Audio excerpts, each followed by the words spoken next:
Hello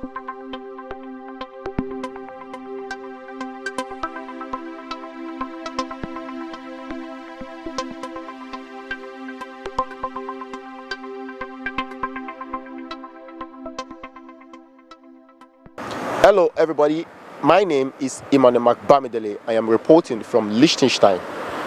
It's already in the news that the Liechtenstein government released $277 million to Nigerian government, which is part of the money which was claimed that the Abacha looted and stashed abroad.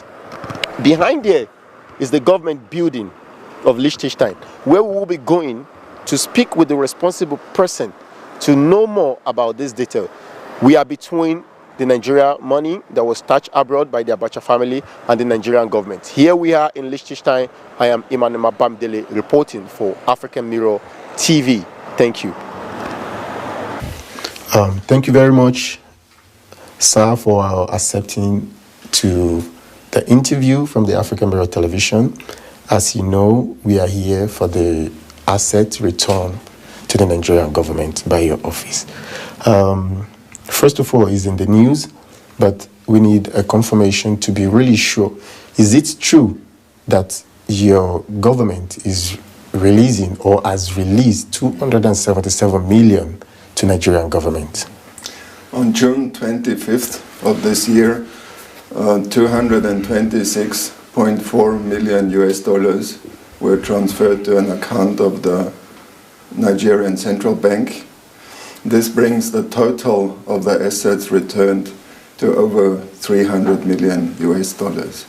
The other amounts have already been previously returned, like 10 million earlier this year, and the other amounts in years past. Why did it take so long before this money was returned to the government? And these assets were held by a number of entities which were set up by the Abacha family, and the whole case was very large. It involved many jurisdictions. It involved a whole array of financial intermediaries in a number of jurisdictions, and we needed assistance from all these jurisdictions, including Nigeria. And also the other side, the Abacha family, they employed an array of lawyers who fiercely contested every move we made.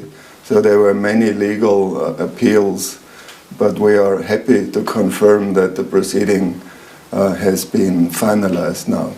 Also, I might mention this, that while it took very long in Liechtenstein, there are other jurisdictions who are still battling with the Abacha assets. Okay. Another important question now is that, do you have any conditions you reached with the Nigerian government, or they reach with you before you finally say, okay, let us give this money back? Our two governments agreed on asking the World Bank to monitor the usage of these assets. Above that, no conditions were imposed by our government.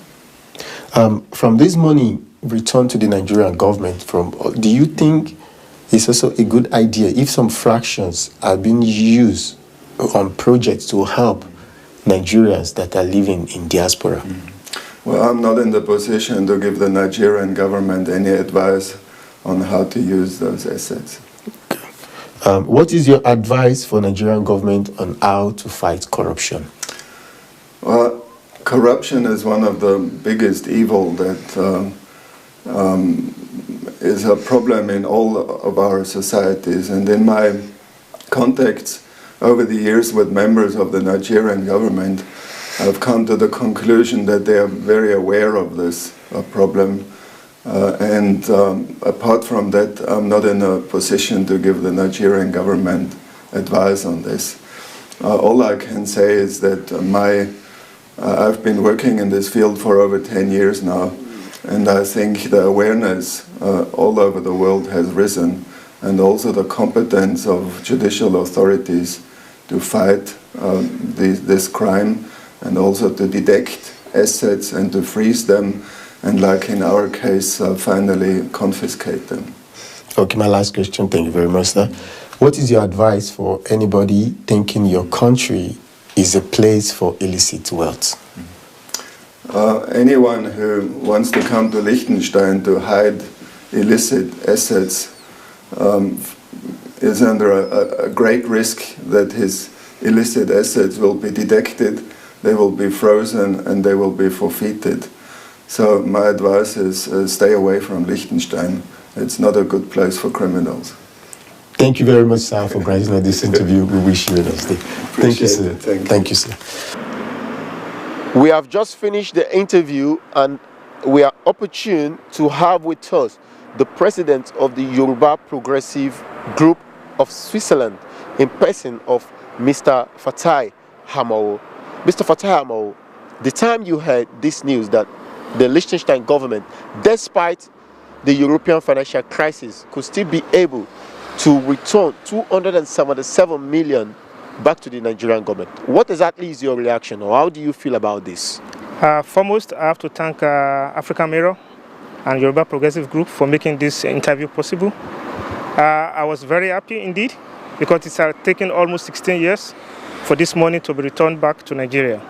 We know this was a stolen money from Nigeria to Liechtenstein, and they found it in this economic crisis to return the money back to us, which is where it is needed. So we thank Liechtenstein government, and we're also using this opportunity to tell Liechtenstein government and the other governments like Luxembourg that the remaining money should be returned back to Nigeria, where the money is much needed. What is your advice for the Nigerian government in terms of using this money to benefit Nigerians, both home and abroad? Thank you very much. That is indeed one of the reasons why we are here today. We know that some part of the money was released by the Swiss government. Till today, we have no clue, no idea of exactly what was done with the money by the Nigerian government. But in this occasion, where we, African Mirror and Yoruba Progressive Group of Switzerland, we are going to ensure to interact more with the Nigerian government to identify the projects and possibility of monitoring where this money will be used, because end of the day, this money that was stolen has to be of beneficiary importance to the Nigerian people all across Nigeria, from Lagos to Maiduguri, from Maiduguri to Port Harcourt. Each and every Nigerian should benefit from this money. Thank you very much, sir, for joining us in African Mirror TV. Thank you. And back to you, I am Emmanuel Bamidele reporting for African Mirror Television in Liechtenstein. Thank you, and have a blessed day. Bye.